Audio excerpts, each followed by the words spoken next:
سڵاو بینەرانی خۆشەویستی بەرنامەی تەوارەکان، هیوادارم لە هەر کوێیەکی ئەم گۆی زەویەدان ساغ و سڵامەت بن. جارێکی دیکە لە ڕێگەی ئەم بەرنامەوە دەبینە میوانی ماڵەکانتان و با دوو تەوەر لەگەڵتانین تا کۆتایی لەگەڵمان بن.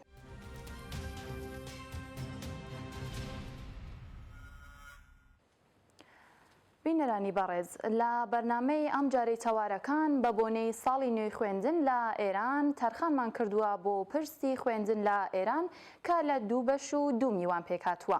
بەشی یەکەمی بەرنامەکەمان لەسەر کێشە و گرفتی قوتابخانەکان لە ئێران و بە تایبەت لە ناوچە سنووریەکانی کوردستانە و بەشی دووهەمیش سەبارەت بە چالاکی خوێندکاری و کێشە و گرفتی زانستگاکان و بەردەوامی گوشاری حکوومەت لەسەر خوێندکارانە. لە هەر کۆمەڵگەیەکی مۆدێرنی ئەمڕۆ قوتابخانە شوێنێکە کە منداڵان دەتوانن لەوێدا پەروەردە بکرێن و لە داهاتوودا وڵاتەکەیان ڕۆڵی ئەرێنی و پۆزتیڤ بگێڕن. لە ئێراندا قوتابخانە نەتەنیا ئاوەڕێکی لێ نادرێتەوە، بەڵکو بە بەراورد لەگەڵ وڵاتانی ناوچەکە ناتوانێت ڕکابەرایەتی بکات و لەگەڵ ستانداردە جیهانیەکان نایێتەوە. بەڵام قەیرانی قوتابخانە خوێندن لە چەند ناوچە لەوانە لە بەلوچستان و کوردستان زۆر خراپتر و دڵتەزێنترە. بە جۆرێک جگەلەوەی حکوومەت هەلی ڕەخساندنی خوێندن بۆ قوتابی ناڕەخسێنێت، بەڵکو بەهۆی هەڵاوەردنی نەتەوەی و زمانی قوتابی بە جۆرێک خۆی لەگەڵ ئەو جۆرە لە سیستمی خوێندن بە بێگانە دەزانێت. بەپێی ئامارە فەرمیەکان لە ئێران 15 لە سەدی حەشیمەتیە وڵاتان نەخوێندەوارن. هەروەها لەلایەکی دیکەوە بەپێی ئامارەکان زیاتر لە 19 میلیۆن شارۆمەند لە ئێران نەخوێندەوار و کەم خوێندەوارن. بەڵام ئامارە نافەرمیەکان باس لەوە دەکەن کە ئاماری نەخوێندەواری و کەم خوێندەواری لە ئێران زۆر لەوە زیاترە کە حکوومەت باسی لێ دەکات. بەڵام لە کوردستان بەتایبەت لە ناوچە سنووریەکان قەیرانی نەخوێندەواری و نەبوونی سیستم و ئیمکاناتێکی لانیکەم نیوە دروست بووە تا هۆی ئەوەی کە لەو ناوچانە با ڕادەیەکی زیاتر لە ناوچەکانی دیکەی ئێران منداڵان هەلی ئەوەیان نەبێت بخوێنن. بینەرانی خۆشەویست، سەبارەت بە نەخوێندەواری و قەیرانی قوتابخانەکان لە ئێران و بەتایبەت لە کوردستان و ناوچە سنووریەکان راپۆرتێکی ئامادەکرا و پێشکەشتان دەکرێت و دەگەڕێنەوە.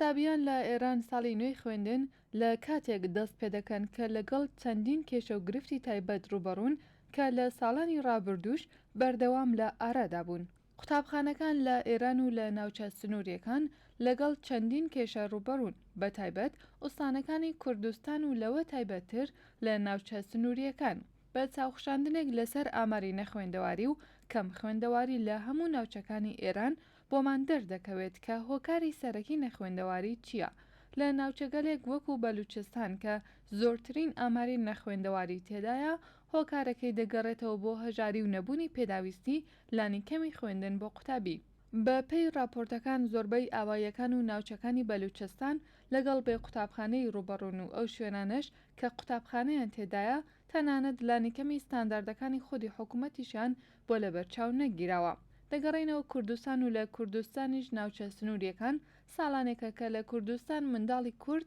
لەگەڵ سەرە ڕاینەبوونی قوتابخانەی ستاندارد و لانیکەمی پێداویستیەکانی خوێندن بەهۆی کوردبوونی بە چەندین بەرامبەر لەگەڵ هەڵاواردن ڕوبەڕوویە. لە ناوچە سنووریەکان ئەمە چەندین بەرابەرە. کۆماری ئیسلامی ئێران بەردەوام لە ماوەی 37 ساڵی ڕابردوودا بە بیانوهێنانەوەی بۆ پارێزگاریکردن بە سنوورەکان بەردەوام خەڵکی ئەو ناوچانەی لە زۆربەی پێداویستیەکان بێبەش کردووە و لێرەش منداڵی قوتابی بەهۆی دابین نەکردنی پێداویستیە سەرەتاییەکان قوربانی سەرەکی ئەو کردەوەی کۆماری ئیسلامیە. ئامارێک ورد و دروست لە نەخوێندەواری لە ناوچە سنووریەکانی کوردستان بوونی نییە، بەڵام ئامارە حکوومەتیەکان باس لەوە دەکەن کە لە ناوچە سنووریەکان ئاماری نەخوێندەواری زۆر زیاترە لە ناوچەکانی دیکە. بە بڕوای کارناسانی کۆمەڵایەتی هەر چەند یەکێک لە سەرەکیترین هۆکار بۆ خوێندن و بنبڕکردنی خوێندەواری دابینکردنی هەموو پێداویستیەکان بۆ منداڵە، بەڵام ئەگەر هەژاری بنەماڵەبوونی نەبێت و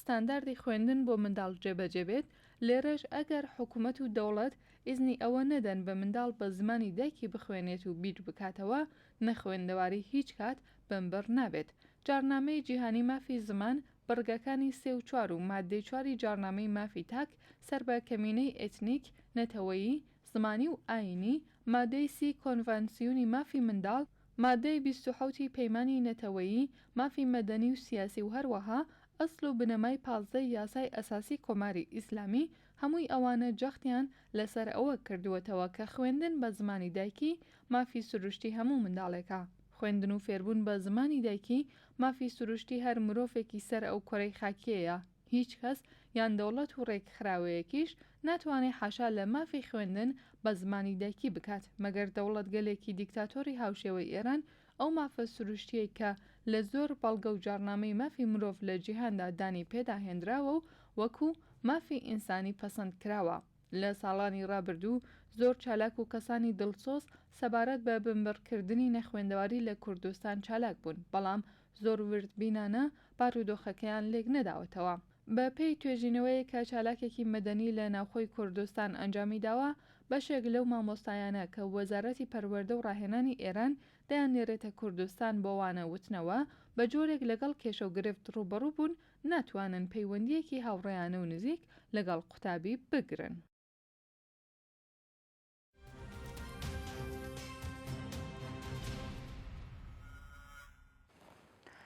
بۆ تاوتوێکردن و شرۆڤەی ئەم پرسەش پەیوەندیەکی تەلەفۆنیمان لەگەڵ شاهۆ مەحموودی چالاکی مەدەنی کردووە کە چەند پرسیارمان لە بەڕێزیان ئاراستە کردووە. پرسیاری یەکەممان ئەوەیە کە ئەو پارێزگانە وا سنوورین گیر و گرفتگەلێک تایبەت بە خۆیان هەیە. ئەم گیر و گرفتانە تەنانەت لەسەر قوتابیان و خوێندکاران کاریگەری جستەیی و ڕۆحی و نەرێنی هەیە. ئەو کێشانە دەتوانن وەکو چی بن تا چ ڕادەیە کاریگەری نەگەتیڤی دەبێت لەسەر خوێندەواری لە پارێزگا سنووریەکان و قوتابیان و خوێندکاران لەگەڵ چ گیر و گرفتگەلێک ڕوبەڕوو دەبنەوە. کێشە و گرفتەکان خوێندن بە عام لە ئێران زۆرن. وەختە باسەکە بێرینە سەر پارێزگا سنووریەکان بەڕاستی زۆر و بەربڵاوترە بن. پارێزگا سنووریەکان تەجروبەیەکی شیرینیان لە ژیان نەبووە، بۆیە چەند ساڵ تووش شەڕێکی ئێران و عێراق بوون و هەر ئەوانیش زەرەریان تێکرد. لەوە دووە جەریانەکان مختلف لەوێنە ڕوویدا، دەوڵەت لە تەک ئەحزابا دەرگیر بوو، بۆیە زۆر و فراوان لە تەک حەجمێکی زۆری مینا لەسەر خاکەکانیان. ئەم شەڕە لە نێوان بە تایبەت ئێران و عێراقا بوو بە باعیسەوە کە زۆرێک لە سنوورەکان مینگوزاری و مینڕێژ بێت و کەسانێکیش بیکەن مهندسانە ئەو مینگوزاریە بکەن کە ئیسە خۆیان نەماون و فۆرمۆڵ مینەکان و نوع ڕشتن مینەکان بەلای خۆیان وەست. بۆیە لە بینبرنی کەمێ سەختە و بەردەوام ئێمە لە ئەخبارەکانە بیسین کە لە ئەدە دەهاتە سەر سنووریەکانە کوڕێکی پێهات، کچێکی پێهات، قوتابیەکی پێهات و ئەم هەزینە بەردەوام ئەدرێت. ماوەیەکی لەمە پێش بوو هەمومان بینیمان، هەمومان بیستمان لە ئاوایەکان دەور مەریوان کە زۆر مین ڕێژکراون، مناڵەکان دوای مەدرسە کە لە مەدرسە تێنەوە ئەڕۆن گەماکەن بۆ خۆیان، تەفرێحێکەکەن بە خۆیان، لە تەک شتێک ڕوبەڕووە بن و لە تەک شتێکی چکۆلەی ئاهەنی و هەر وەکو ئەوەی کە شتێ جال بە دەستی پێوەدەن ئەتەقێتەوە ئەو تراژەدیەوە لە نشکاشا پێشات بەڕووی تێرێ کچێکی 7 ساڵی کلاس 2 ئەبێ پایەکی لە دەست بە کوڕێک ئەبێ حاڵەتی ڕەوانی بگرێ بە خۆی، کچێتر ئەبێ تەقریبەن بینایی خۆی لە دەست بە و ئەم شتانیشە هەر ختم بە و لەحزە و بۆ 1-2 ساڵە نابن، بەڵکو تا ئاخر ئەمریان کاریگەری جەستەیی و دەرونی لەبانە و بنیامانەوە هەست. بەشێ تریشی ئەوەسە کە زۆر کەم دقەتی پێ ئەکرێت ئەو دێهاتانە کە هان بەسەر مەرزۆ، ئەو گوندانە کە بەسەر خاڵی سفری مەرزیەوە هەن، بەردەوام شەو و ڕۆژ مەعمور و کۆڵبەر و دەرگیری و تەقە و ئەو ئیتفاقە ناخۆشانیەتی ئاکەوێ لە هەر کوێنێکی دنیا بوایەت، بە تایبەت ئەگەر لە وڵاتانی ئوروپایی و ئەمریکایی ئیتفاقێکی ئاوا بقۆمیایە کەسانێکیان ئەنارد کرد لەبار ڕۆحی و لە تەکەم مناڵانە کارکەن. ئەمە شتێکی ئینکار ناپەزیرە. وەختێک کە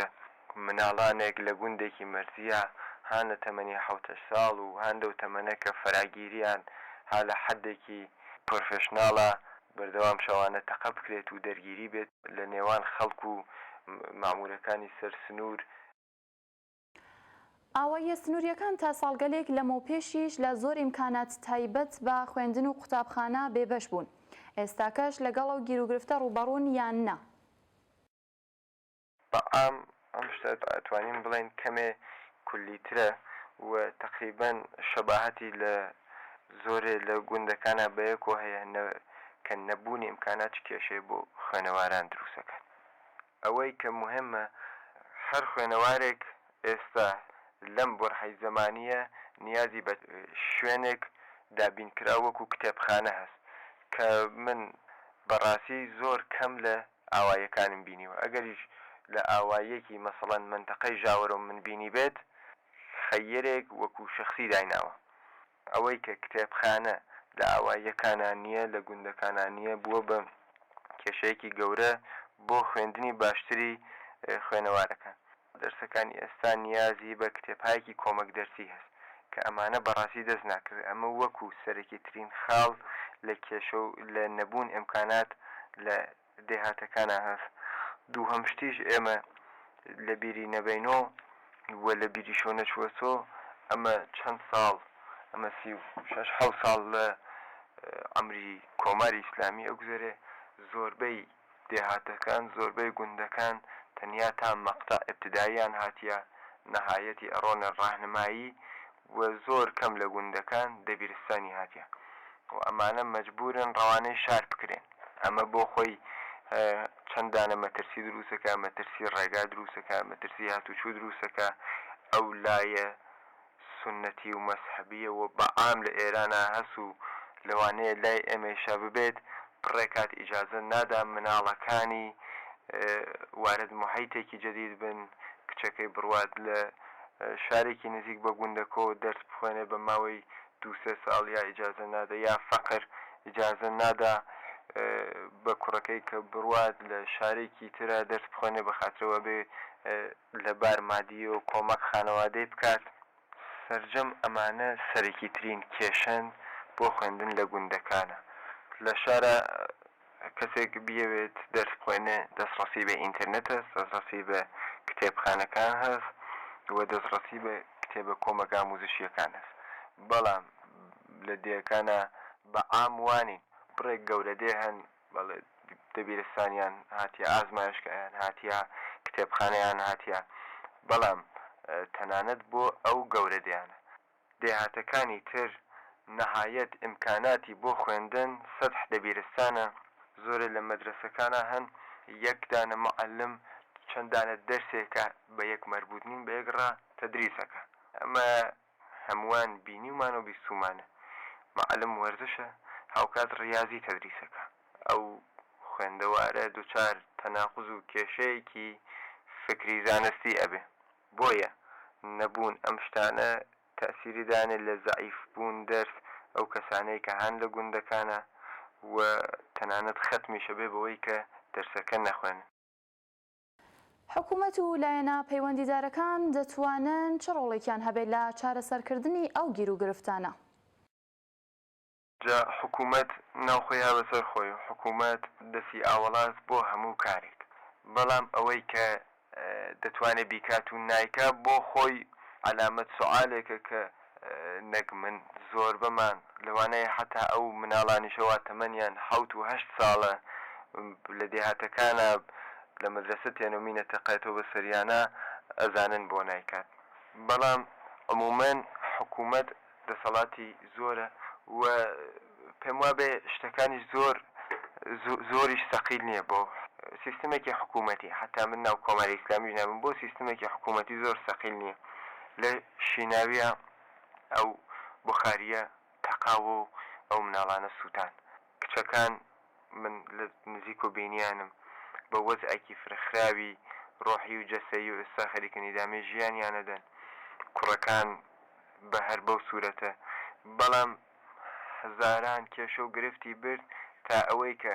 خەریک کاری بەرقکەشی بوون بۆ ئەوەی کە سیبلەتێک بۆ مەدرسەدا بن. پێم وابێ پرۆسەیەکی 3-4 مانگەی برد، ئێتر دوای 3-4 مانگ من بەڕاستی نەمزانی ئایا دانراوەیان یا ئەوەی کە لە گوندێکی تری هەر دەور منتەقەی مەریوان ئیتفاقێکی بۆ سوورەتە مەدرسەکە لە حازی ساختمانی و لە حازی کردنەوەی ئەو مەدرسە چون کۆنە شوێنێ بوو کردبوویان بە مەدرسە باشتر نەهات بوو و لە زمسانە سەردیانە بوو لە دوایەوە ئیتفاقشی نابێت زاتیان نابوو کە بخاریەک وەکو بخاری نەفتی یا وەکو شتێکە احتمال تەقینەوەی هەزدای بنن لە بەرمناڵەکانیان داوای بازم کولێرێکیان کرد کولێرێک لە کولێرە جەریدە گازیانە کە دای بنن بۆیان و ئۆتاقەکەیان بۆ گەرم کاتۆ لە بیرمە نمایەندەی مەریوان نمایەندەی فڵانە شوێن کوێ هەرکە بۆ تەبلێغات خۆی ئەچوون ئەم کارانەکەین بۆتان واکەین فڵانەکەین بەڵام بەڕاستی شتێکە بە هەزینەیەکی بە بودجەیەکی کەمتر لە 1.5 ملیۆن تمەن ئێرانی دابین ئەکرا و ئەو مناڵانیە حەداخلەوەی کە ناو کلاسەکەیانە دانیشتون و دەرسە خوێن و شتێن نەتەقێت و پیانەون کەمەندامیان نەکا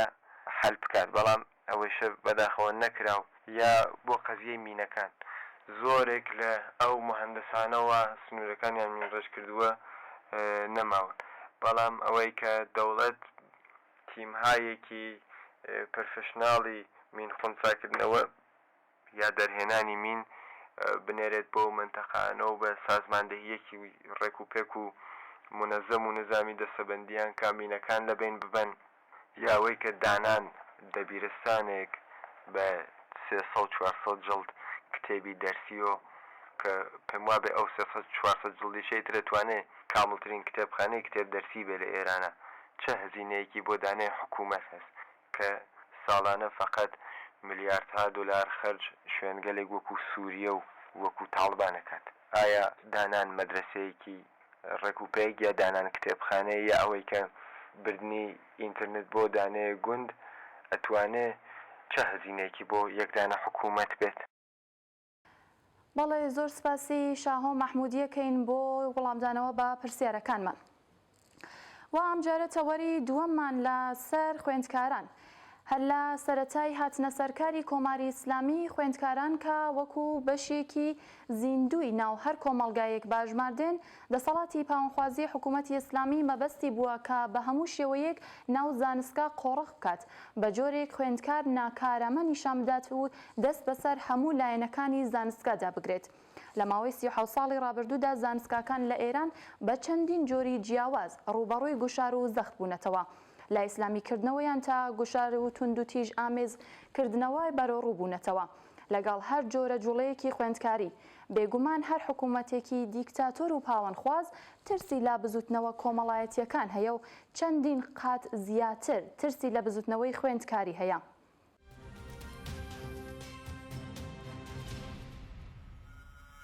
و توێژێکی تەلەفۆنیمان لەگەڵ چالاکێکی خوێندکاری ئەنجامداوە و چەندین پرسیارمان ئاراستەی بەڕێزیان کردووە. پرسیاری یەکەممان ئەوەیە کە جیاکردنەوەی ڕەگەزی یان تەفکیکی جنسیەتی لەلایەن کۆماری ئیسلامیەوە بە چ مەبەست و ئامانجێکە و ئەمە چ ڕۆڵێکی نەگەتیڤی لەسەر خوێندکاران و بەتایبەت خوێندکاری کچ دەبێت؟ منەتوانم لەسەر پرسیاری یەکەمتان بێژم ئەم جیاکردنەوەی ڕەگەزی یا جنسیەتی یا تەفکیکی جنسیەتیە پرۆژەیەکە هی پیاوسالاریە هی کۆمەلگای پیاوسالاریە و ڕاستیەکەی زۆر پەیوەندی بە هیچکان لە ئاینەکانەوە نییە بەڵام کۆمەلگای پیاوسالاری مەعمولاً دێت خەڵک وەرەگرێت لەو شتانەی کە لە ناو خەڵکە بۆیان بایەخە یعنی ئەگەر ناسیۆنالیسم بە بایەخەی گەورەیە لە ناسیۆنالیسم کەڵک وەرەگرێ ئەگەر نەفرەت مەسەلەن لە تمشاکن لە ئاڵمانی نازیە لە نەفرەت لە یەهودی ئەوێ بەشتێکی باو لەوە خەڵک وەرەگرێ خۆی ئەو گوتاری دەسەڵاتە خۆی دائەسەنوێنێ ئەگەر ئاین لەو کۆمەڵگا خەوی بێ وەکو بووە ئاقارێکی زۆر زۆر گرنگ کە خەڵک ینی بۆ داگرن لەوە خەڵک وەرەگرێ وەخۆ حکوومەتی کۆماری ئیسلامی ئێرە ناوکە هەبخۆیەوە لەسەر بنەمای ئیسلام و شەرعین قانونی خۆی دامەزرانە دیارە لەوە خەڵک وەرەگرێ ینی و لە هیچ شوێ قورئانە نابینن ئەوڵ باسی خوێندنی ژن و پیاو نەکریات مەسەن بێژی مشتە ئیسلامیە ئەگەر کرابێ بێژێ ژن بە جیا دەرس خوێنێ پیاو بە جیا دەرس خوێنێ باسی حیجابشتە منم مەسالە بۆیە بۆتانە ژن کۆمەڵگای پیاوسالاریە لە ساڵی 1868 لە ئینگلیسا ئەم تەرحە لەم تەرحی جیاکردنەوەی ژن و پیاو لە کلاسی زانکۆوە ئەم شتە بووە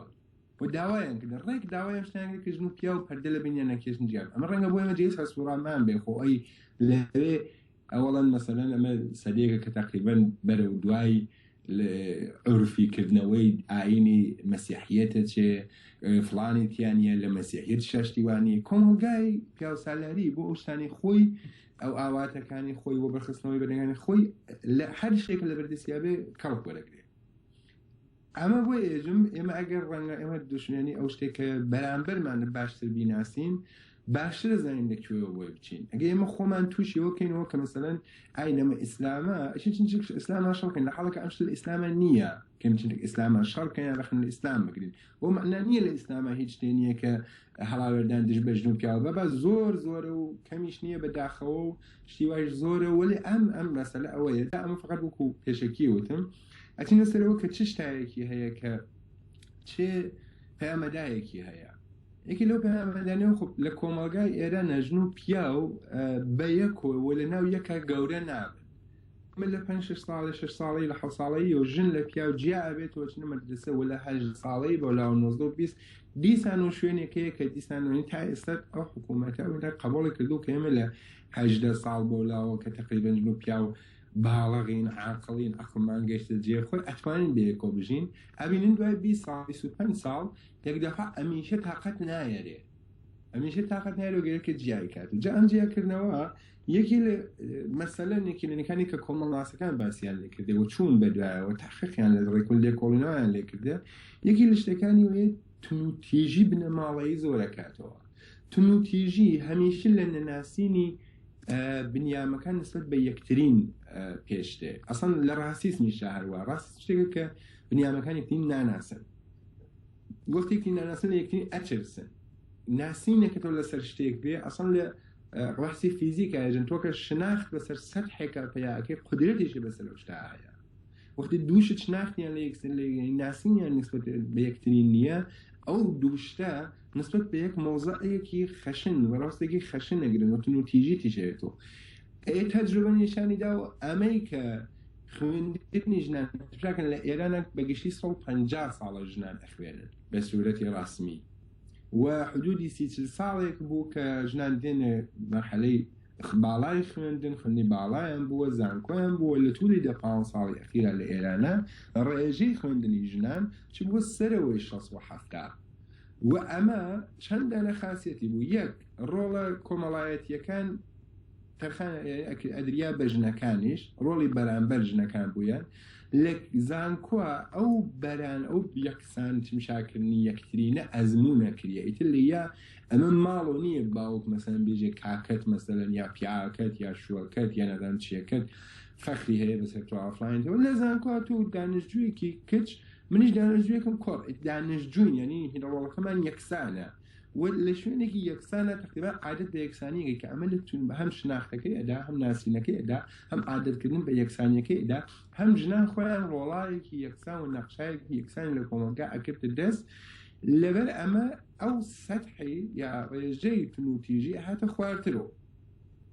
ئای جیاکردنەوەی جنسیەتی تەفکیکی جنسیەتی یا ڕاگەزی ژنان و پیاوان لە یەکترین لە خوێندکارە یەکە لە ئاوامەکە یەکی لە پەیامەکانی یەکی لە نەتیجەکانی ئەوەیە کە خشونەت یا تونوتیژی بناو بنەماڵە زیاد دەکاتەوە. دانەیەکی تریەوەیە کە هەروک باسمان کرد ژنەکان ناومید یا ئەوە مەحدوو دەکات چونین بەحسیکەوە بنەوە بوومیگۆزینی جنسیەتی تەفکیکی جنسیەتی حتا قبولکردنی ڕێژەی جنسیەتی یعنی بەچ ڕێژەی ژن قبولکەیت ئەم شتانە تۆی بینیت تەنیا بەحسەکە بۆتن بەحسەکە ئیسلام نییە بەحسەکەوەی ژنان لەو وەضعیەتە خوێندنی ترینی باڵا مەحرومکە بیانێرێتە دواوە وتم نقطەی دووەمە بەچی کە لە پەیامەکان تێ بەچی کە ژنان لە ڕۆڵە یەکسانە اجتماعیەکان ئەکێشێتە دواوە ئەیان نێرێتەوە بەرەو کوێ بەرەو ئەو نەقش و ئاداب و نەریتە سونەتی و کۆمەڵایەتێک کە پێشتر بوویەتی چونکە ئەبینی لە کۆمەلگای ئێرانە ژنان وەختێ دێنە دانشگا خۆ یعنی تەمەنی ئەزدواجکردن دێتە سەرەوە قاران ئەگەر ژن لە کۆمەلگاکان نیستمەوەکە ئێمە لە 13 و 14 و 15 و 17 و ئەمانە شوویە کە تا 18 تا 20 ئێستا 4 ساڵ دەرس خوێنین ئیتر زۆر شوکە لە 22-23 بۆ لاوە شوکە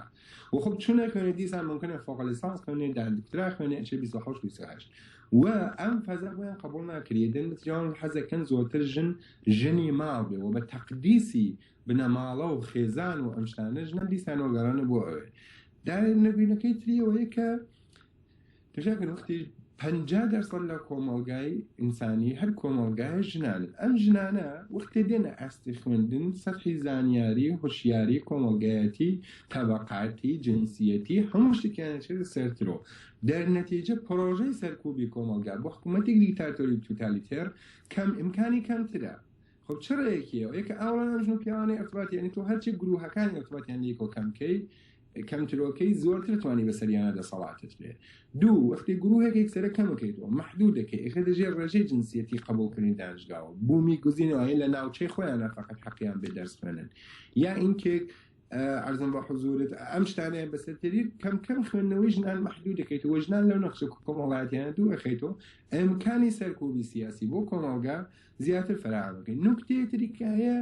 تا بۆ سکسیەکان تا بۆ جنسیەکان لە کۆمەڵگا حتا بێ زیاترەکە و هەرچی ئەم تابوانە زیاترکە نەقشی تونوتویژی جنسی و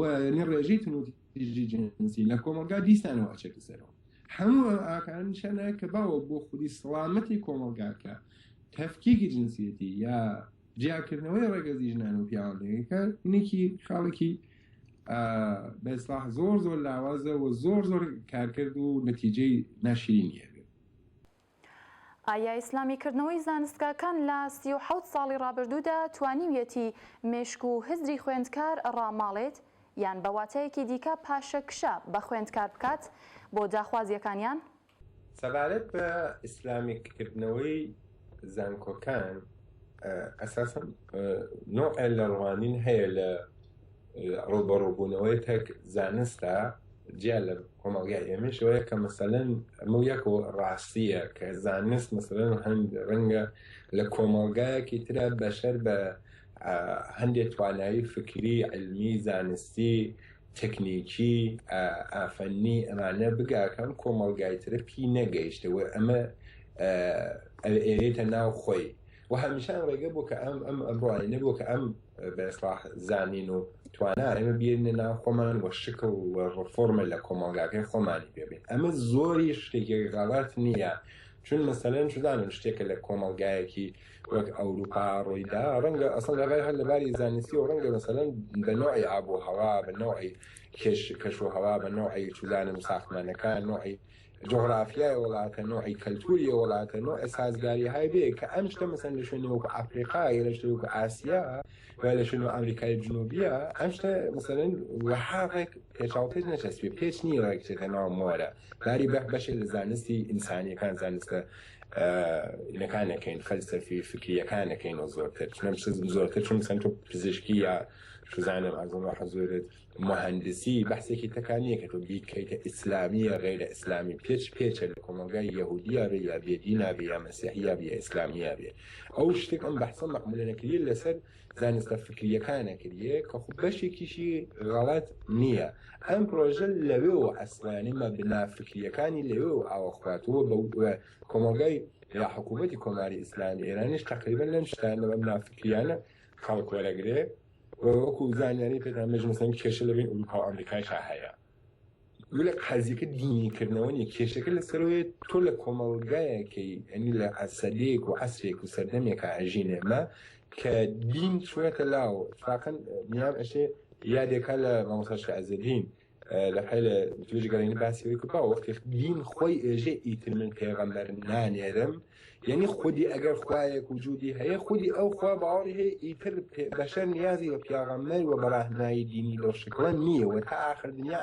ئەم دینە بەشەکە ئەگەر لازم بێ فڵان بێ بەشەکە پێویستی یعنی بەسەوەی تۆ لە کۆمەڵگای گەجێتی پێویستە بە دین نییە بە دینیکردنەوەی شتێک کە دین بەشەرکەی بەوەی کە بەشەرۆ ئاتیئیست سێکۆلاریسم فڵان ئەم شتانە بڕوا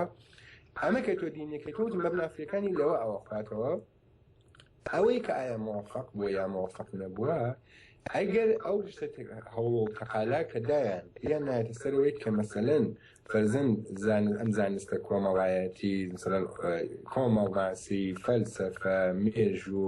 عەرزم بە حوزورە ئەنترۆپۆلۆژی ئەم لەم زانستانە زمان ناسی فڵان بێن واقعەن کاری لەسەر بکەن لەسەر مثلا وڵاتێکە ناژی ئیسلامیکردنەوەیی و خۆش ئیسلامیکردنەوە تو فەرزەن ئەوەکە خەرجی ئیسلامیکردنەوە کرد ئەوەکە خەرجی زمان ناسی لە وڵاتێک ئێرانەکە دێت زیاتر لە 7-8 تانە زوانی هاتیە. خب باشە ئەتوانی مثلا زانستی زمانناسی کەمێک بوومی کەیتەوە کەمێک خۆماڵی کەیتەوە بەهەڵ بابین لەسەر پرسیارەکەتان ئەمە بەشێکە لەوەی کە ڕاستیەکەی سەرکەوتوویەک نەبووە ئەمە هەمومان نەزانین مثلەن جیلی منیش یعنی کە من خۆم ڕێک لە ساڵی مثلەن 60 ئێرانەوە چوومەتە مەدرسە یعنی حکوومەتی جمهوری ئیسلامی دامەرزیەکە 3 ساڵ دامەزرانی جمهوری ئیسلامی بۆ کۆمەڵگا ئەو جیلەکە هاتەوە تونشاکەنەوە 1976 دوی خۆلگاری سیاسی و دوی خۆداری 76 لێکەوتەوە ئەو نەسڵەکە پێگەی لە 20 ساڵەیە لە 20 ساڵی دوم یعنی 10 ساڵ دوای ئەوە نەسڵی دووەم ینی بەبێژین 22 خۆداری 88 لێکەوتە یا بزنەوەی ساڵی لێکەوتەوە کە هەردووکیان ڕێک بەرامبەر بە تەواوی ئەو ئەرزش و بایەخانە بوو کە کۆمەڵگای ئیسلامی بە زۆر لە مەدرسەوە کە ئێمە مینەکانمان مەدرسەکانمان بەرادەری پاسدار ڕئیسمان بوو یعنی لەواقع ڕئیس کەسەتر وەلی ئەو ئەسڵیترین تەسمیم گیرەندە بوو بەیانیان بە قورعانەوە و بە شوعارداین بۆ خومینی و خامنەی و کێ و ئیستیقلال و ئازادی و مەڕەبی پەروەرشی بە هەموو ئەمان و گەورە بووێنێکی بوو بەوە ئەزمونەکەتان ببێت لە دانشگا ئیسم نۆ کەسێک کە خۆم ڕشتەی خوێندنەوەکانی ژنانی متالعە ژنانم خوێندە ئەم گەڕاژانە سێدانە شاخەیان سێدانە گرایشیان بۆ دانا و دانێکی هەر و کوڵی متالعە ژنان بوو دانێکی ژن لە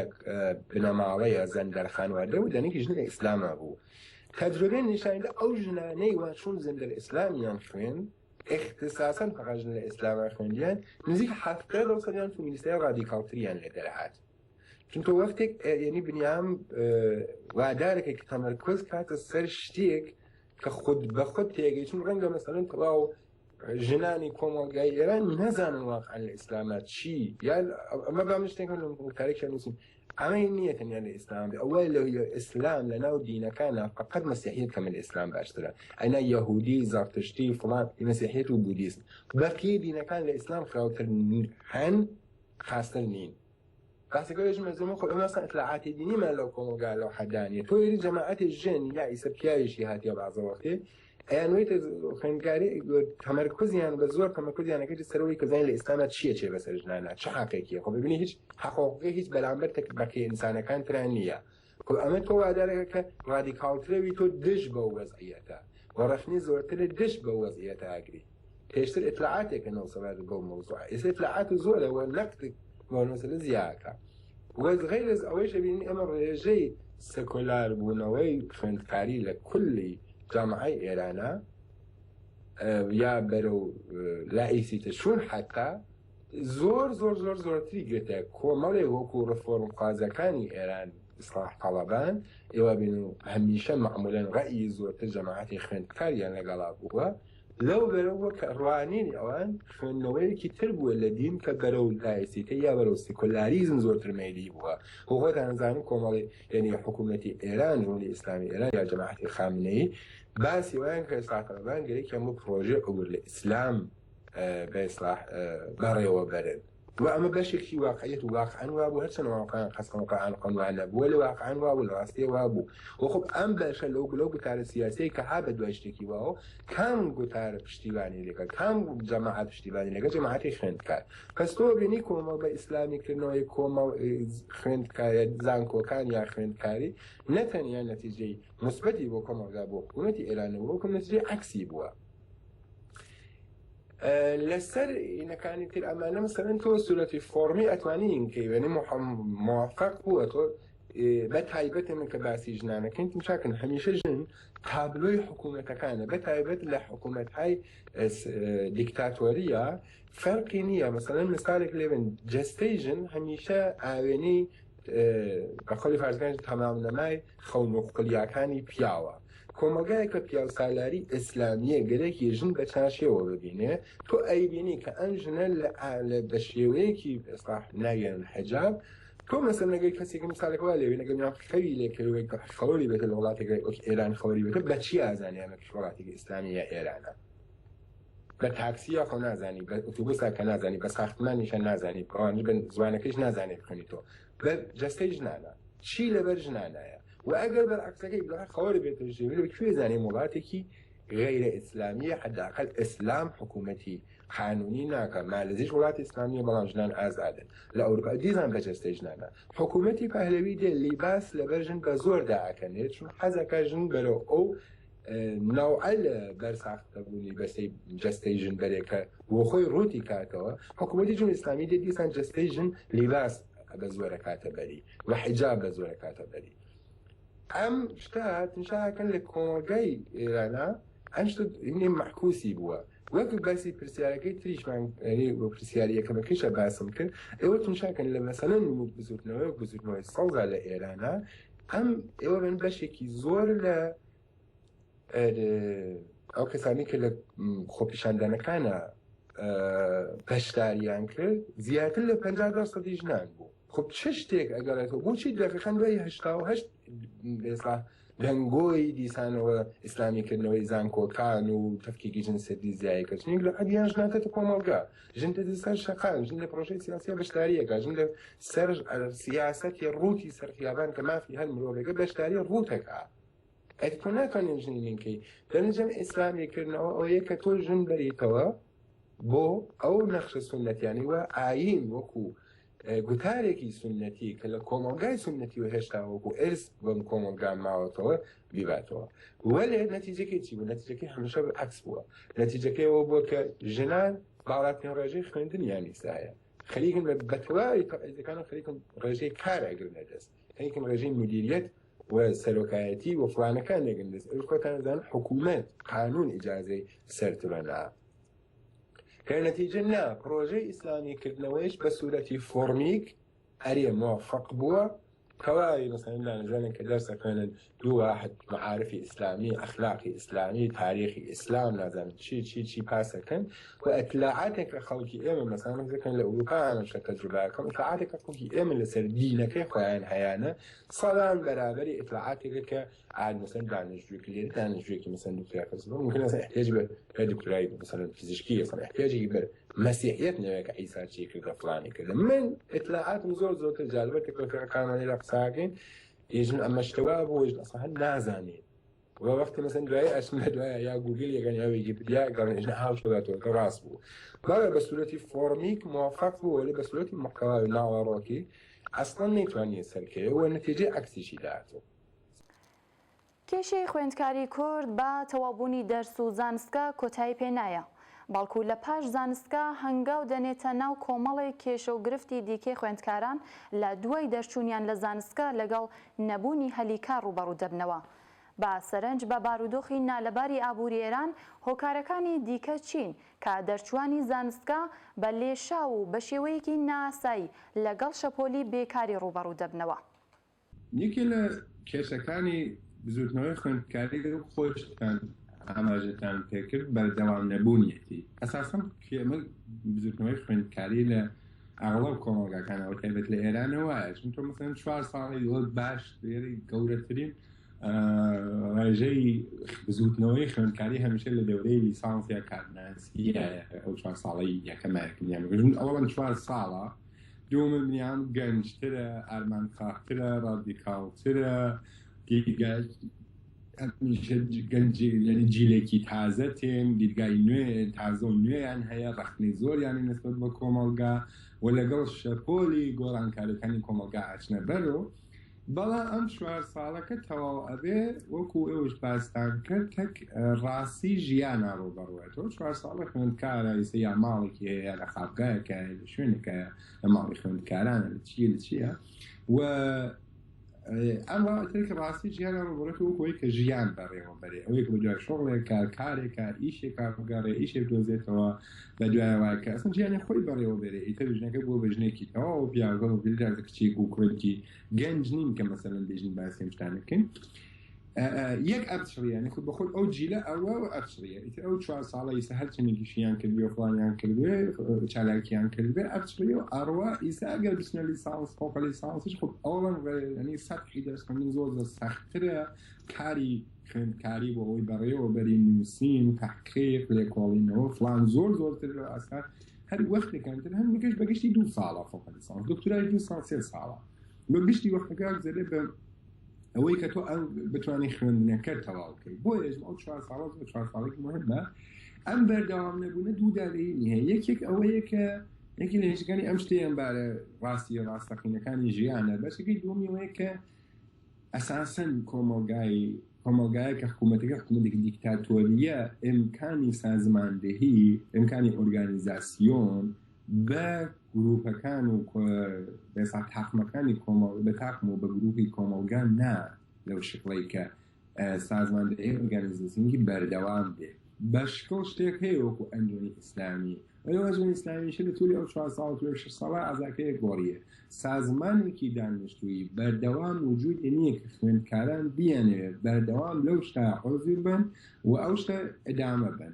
خوێندکارانی کوردیش بە هەڵ یەکێ لە باش ڕووداوایەکە لە کوردستانی ڕۆژهەڵاتی خۆمانە ڕوویدا ئەو ئەتحادی دموکراتیکی دانیشتوویانی کوردە بوو وەلەم نازانم ئەوێ شکڵەکە لە شکڵی بێ کە هەنێ دانیشتویان نەبێ بەڵکو دانیش ئامۆختەکان یا ئەو کەسانیش کە خوێندکار بوون بتوانن هەر بەشی عضویەتیان یعنی بەشی ئەندامبوونیان لەو سازمانە بوێت کە ئەگەر مەسەلەن کەسێ 5 ساڵ 6 ساڵ لەمەوە بەر مەسەلەن عضوی ئەوێ بۆ یا خوێندکار و ئێستا دیسانەوە ملی هەیە و هەم توانین لە تەجروبەکانی ئەوان خەڵک وەرگرین ئەم شتە بوێت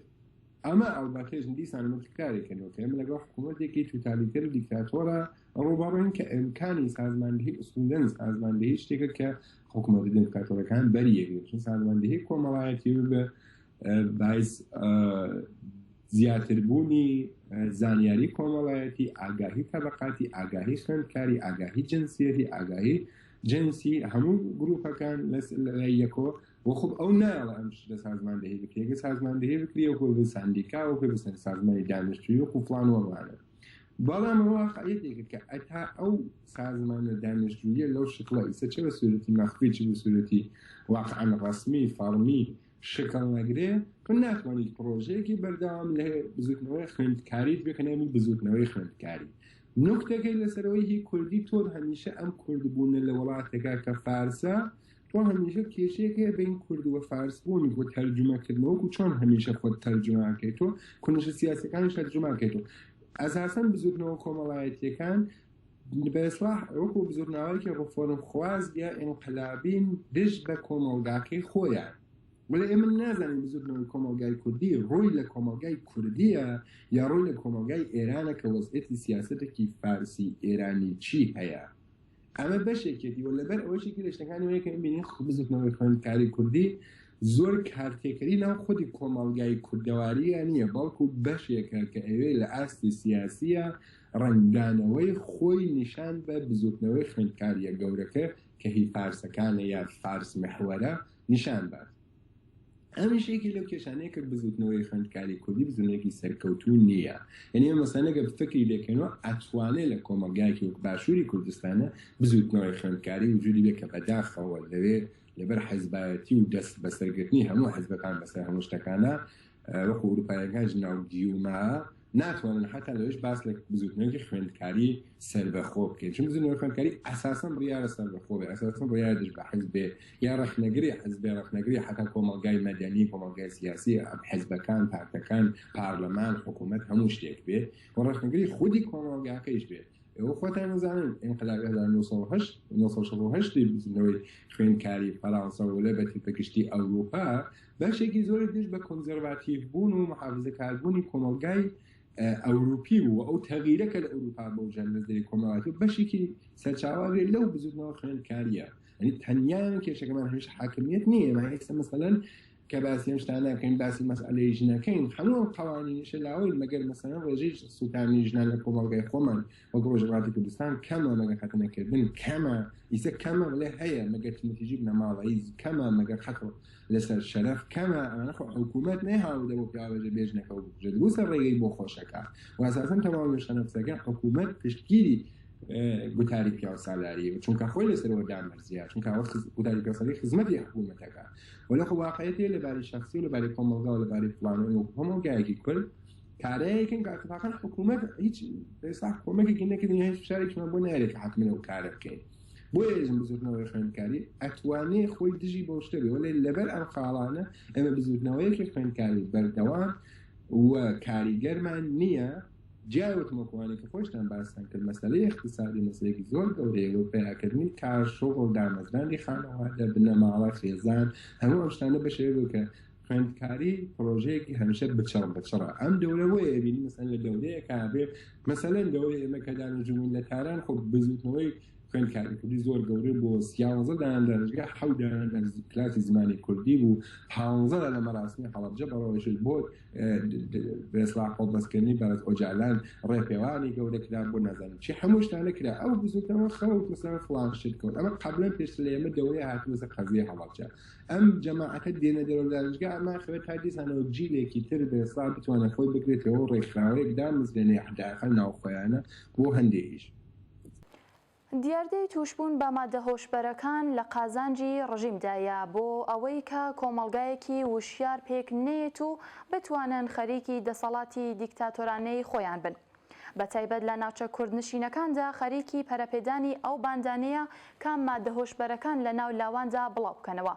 بە تایبەت چینی خوێندکاری نێوزانستگاکان هەر سەبارەت بە ئەم پرسیارمان لە میوانی بەرنامەکەمان ئەوەیەکە لە چەند ساڵی ڕابردوو توشبوونی خوێندکاران لە ناو زانستگاکان بەپێی ئامارە فەرمیەکان تا ڕادەیەکی زۆر پەرەیسەندووە. بۆ خوێندکاران تا ئەو ڕادە مەترسیدارە تووشی مادەی هۆشبەر دەبن و ئایا حکوومەتی ئێران لێرە ڕێگە خۆشگەرە؟ سەبارەت بەو پرسیارەت وانم بێژم کە خۆ بە سوورەتی ڕسمی ئێمە ئامارێکمان لە بەردەستان نییە کە بە ئیسلاح بێژن ئایا حکوومەت هەمچین کارێکی کردە یا نەیکردە. بە سوورەتی غێر ڕسمی منەتوانم بێژم کە هەر لە سەقزە ئەنجومەنێکی داوطەڵەبانە بوو بۆ ئیسلاح تەرکردنی احتیاد و هینمادە هۆشبەرەکان کەسێک لەم هینا ئەمشتە هەیە بنووسرا و بەکردژێ کەسێک ڕای ئەگەێنێ کە خود جەماعەت لە حکوومەتەوە بم بنیامێژن کە حازم قاوەخانەی فڵانی بۆ بگرن بەرکرێ کرێکەشی بۆ بن پۆڵی قەنیچایەکەشی بۆ بسێنن ینی بۆبەن کاسە و ئیسکان و فزان پیاڵە و هەموو شتێک لەپای حکوومەت خێرەکەشی بۆ خۆی بەس ئەم بنیامە لەو قاوەخانە مادەی سەرکەر بەخشۆتە کەم ناخەڵ ئەمە بۆ کولێتی جامە هەیە شتی وا هەیە خۆتان نەزانن دوودانە کورد بە ناو کورد یعنی لە زەواگەز کورد وەک ڕاحیمی و وەک عەبدوڵڵا ڕەمەزانزادە هین بوون ئێستا ئەستانداری کوردستان بوو ئەم دوانە خۆتان نەزانن لە دوودانە دیدگای جیاوازی کامەڵەن دژ بە یەکی سیاسین عەبدوڵڵا ڕەمەزانزادە ڕەفۆرمخوازە دەرگایەکی ڕوانینێکی زۆر نوێتری هەیە نسبەت بە مەسائل لە فڵان ئەمانە و لە جەماعەتی کۆنسەرواتیڤ و محافزەکاران و تایفە ناتقینیلی و ڕەفسەنجانی و بە ئاخری ئەحمەدی نژاد بوو خلاصە لەو دۆرە ئەوەی کەسە بوو یەکێ لە شتایە کە ئەم دوودانە خۆ خۆتان زانن ئەم ئەفشاگەریانە کە نسبەت بە یەکتری مەقامات هەیەگەنەوە ئەحمەدی نژاد نسبەت بە هاشمی کریسە حەسەن ڕۆحانی نسبەت بە ئەحمەدی نژاد دەکاتەوە ئەترافیان ئەحمەدی نژاد بوون بە اختلاسای زۆر گەورەیان کرد ئەمانە یەکێک لەو شتانش کە بەحاڵم وەکو ڕۆژنامەنگار شتێکە کە دەرە نەکەوتە دەرەوە هاتێتە هین یەک لەو شتان اختلافانێک کە قەتعەن لەبێت لە ڕەحیمی و ئاغای ڕەمەزانزادە و ئاغای ڕەحیمیە بوو ئەوەی کە لە لای ئاغای ڕەمەزانزادە هەیە و ئاغای ڕەحیمی ناتوانێت دژبای ڕەمەزانزادە کارکە زاهرەن نامەیەکە لە ئاغای ڕەحیمی کە دەرخاستی جیا بڵاوکردنەوەی هینی کردا زیاترکردنەوەی مادە هۆشبەرەکانی لە کۆمەڵگەی کورداواریە کرد یعنی ئەم مەدرەکە لای ڕەمەزانزادە هەیە بۆیە ڕەحیمی بەو گشتە قودرەتەوە کە بوو بووی یەکجار دژ بە ڕەمەزانزادە نەیتوانێت مۆزەگیری کە ئەمانە بە سوورەتی یەکم مەخفی بە سوورەتێکی سابت نەکراوە هەتا قسەی منیش ئایس قابلی ئیستناد نییە ئەمە شتێکە هەیە وەک بوون هەیە عرضەکەمەوەی لە خزمەتانە ئەمە یەک ڕاستی هەیە من خۆم لەبیرمە زمانێک کە من بووم بە خوێندکار ساڵی 1996 من تەنیا کەسێ بووم کە لە حوشەی دانشگا سیگارم دەکێشا چون سیگاری کێشانە لە حوشەی دانشگا شتێکی عیبە بوو دانیشتوەکان خوێندکارەکان ڕوویان نەبوو سیگار کێشتن پیان عجیب من نەمەزانی من دیامێکم هەر وەختی هەر کارێک کردە بە دڵی خۆم کردمەوە پێ من نەبووە ئەمە بۆیە یارمۆ کە سیگار کێشانن لە 1990 تا 1990 لە کۆڵ حوشەی زانکۆ شتێکی ناشرین بوو وەکو عرفێکی خوێندکاری ولی ئێوە ئێستا ئەیبینن کە سیگار نەکێشانن یا سیگاری نەکێشانن زاهرن و خۆشن زمانە فەرق هەتا تازەی زانین فەرقی بینی سیگاری و سیگاری زاهرن ئەو شتەیە کە یەکی لە مادە خۆشکەرەکانی تێکم بەڕاستی نایەناسم قەیناکەم لێ نایەناسم ولی زان سیگاری مەسەلا ئێستا سیگاری نەکێشانن عیبەیە یعنی بە پیاوێکی و کەس بە خوێندکارێکی ناسن کە وەکو خارجیژن کوول نییە ڕفێق نییە ئەهلی گاڵتە و بەزم و لەگەڵ کۆمەڵی لاوانابوون نییە بێ بەڕێوە لەگەڵمانە بەیانی چیت و مەسەن نایکەیەمانە لە کوێنی لە تولی 10 ساڵە ئەوەی کە لەوە کەوشتە عیب بووە لە تولی 5 ساڵە ئیسە مادە هۆشبەرەکان مەصرف نەکردن لە حوش لێ ڕەنگە لە حوشەی دانشگاوە لە ناو خوێندکارانە بەری خەڵک لێ وەرنەگرنەکەی و مەصرف نەکردنەکەی بووە بە عیبە و ئەمە ناتوانین بێژین کۆمەڵگە لە خوێندکار لە زانکۆیەکە کە بەر بەوە ئەگرن برایەک و خۆشکێک بە یەک و جار و بار قسەکرد چونکە ئێستدلالەکانێژن ئێمە وەکو بەسیزانی جوی وەکو ئەنجومەن وەکو فڵان ئەزانین ئێوە دوانە برا خۆشکن ولی خۆ باقیەکەی نازانن بەس وەختی ئێوە دوانە بەیەکەوەی سندەسەکەنە ملیەکەی ماچەکەن فڵانەکە تۆ حەقی نییە خۆشکەکەی خۆ دای فارمانگ دێ ماچکەی بەری ئەوە ئەگری چۆن نییە بەری ئەو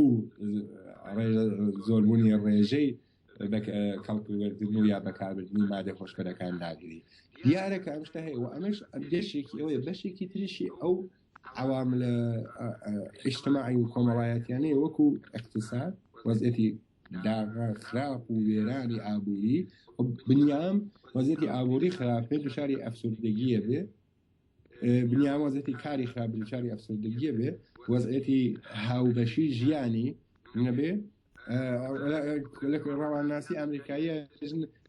ستەیبیلبوون یا سەقامگیربوونی ژیان بە چەندانە ئەمریکی ئەوەی کە هاوشەریکێکی ژیانە بێ سێ کێشە نییە حتمما بە ئزدواج بێ ئەبەت بێ 2 ماڵت بێ 3 کارت بێ 4 نەخۆشی لێت نەبێ ئەگەر ئەم 4 نەبێ حتمما دوچاری ئەفسوردگیە بی و ئەفسوردگی هەمومان زانین کردشانێک کە ئەفسوردگی ئەنەکات یعنی خودی کۆمەڵگا بەشێک یعنی کۆمەڵگا حکوومەت وەزعەتێکی بەوجود ئاوردە کە خەڵک یەک وەزعەت اقتصادیان خراپە کاریان نییە یعنی شۆغڵیان نییە ماڵیشیان نییە و ئیمکانی ئازدواج یا هاوشەریک بوون لەگەڵ ئیسا شەریکی جنسی یا سکسی یا هاوزیانی خۆیانیشیان نییە ئەم چوار عامڵتە نیە دیارە کە عامڵی ئەفسوردگی دەزەرەوە 16 ملیۆن ئێرانی مشکڵی ڕەوانیان هەیە ئەمە ئامارێک کە من 4 ساڵەوە بخوێنم نازانم چەند زیایی کردا ئەمیشە ولی ئەمانیشەی بەشێکدن دوایشە سەرکوبی سیاسی خۆشێک لە عامڵی ئەفسوردگی اجتماعیە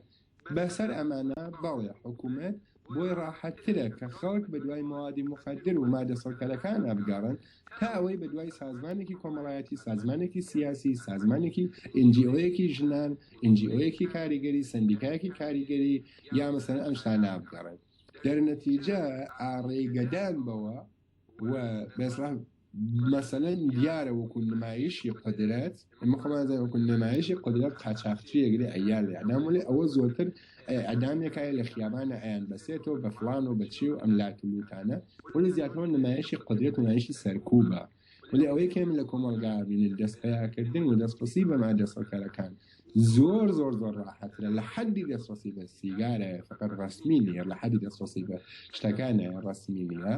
و ئێوە بینی مثلەن ئەوەی کە مادە سەڵکەرەکان ئازادن حتا ئەوە مەشروع و ئەلکۆل ئازاد نیە چون مادە سەڵکەرەکان کارتێکەری خەموودگی و ئەفسوردەکردنی کۆمەڵگای زیاتر لەگەڵایە ئەمە ناتوانین بێژین حکوومەت دەستیتەکانیە بازم وەکو کەسێک کاری علمیەکە تا ئامار تا تحقیق تاڕێژێک لەسەر بنەکەی من ناتوانێت حتمما دەستیتیا بنێ ولی شەواهد و قەرائن نیشانە بەڵێ ئەم شتە هەیە و بەرگیرێکی ئەو تۆی لێ ناکریە و نکتەیەکی تر تەنیا بێژم لەو شتێکی لەو شتانی کە هەر لە پرسیاری ئەوڵە باسان کردو کۆمەڵاسێکن کە تەخان کردو لەو شوێنەرەوە تەفکیکی جنسیەتی ئەکریە ڕێژەی مەصرفکردنی مادە خۆشبەرەکانیش ئەچێتە سەرترەوە چونکە تۆ وەکوێ تۆ هەر فەرق ناکە دوو گروهی ئینسانی ئیسە لەباری ڕاگەزەوە یا لەباری ڕەنگی پێسەوە لەباری زمانەوە یا لەباری فڵانەوە بە زۆر لە یەک جیاکەیتەوە وەنی گول ئینسانەکان لە یەک جیاکەیتەوە نوع ئەژاری ئەفسوردگییان دەکات و ئەفسوردگی بازم مادەی وێساح ڕێژەی مەصرفکردنی مادە خۆشبەرەکانەوەتە سەرتر و نکتەکەی تری ئەوەیە کە وەختێ تۆ پەیوەندیت هەیە لەگەڵ ئەو گروهیتە لەبەر چاو لێکەری یا لەبەر حەز لێکەری یا لەبەرەوەی کە مەسەلەن چاوێکردەوە بێکردەوەگرێتە ئایندێ بۆ ژیانی خۆت دروستکەی کەسێکی تایە خۆشە هەرەکە فڵانەکە دووریەکەی لە هەندێک لە خراپە لەو لاکەیشیەوە هەروایە وەختێ بنیامەکان بە گروپی تاقانەی نەکەیتەوە یعنی تەنیا جیاجیایە نەکەیتەوە ڕەنگە مەسەن شتێک سەرەتی بێبە کەوتنیسە وەکو چینۆ سەر پرسیاری ئەوەش یعنی جالب بوو لەم بەساکە بەچێک لەو شتانێکی لەو لە تێنەتایجی تەفیکی جنسیەتەوە کە بە سوورەتی هین علمی ساوت بوو کە ڕێژەی مەصرفکردنی مادە خۆشبەرەکانەچێتە سەر سپاسی میوانەکانی بەرنامەکەمانەکەین و سپاس بۆ ئێوە کە تا کۆتایی بینەری بەرنامەکەمان بوون تا پێگەیشتنەوەیەکی دیکە ماڵاوە.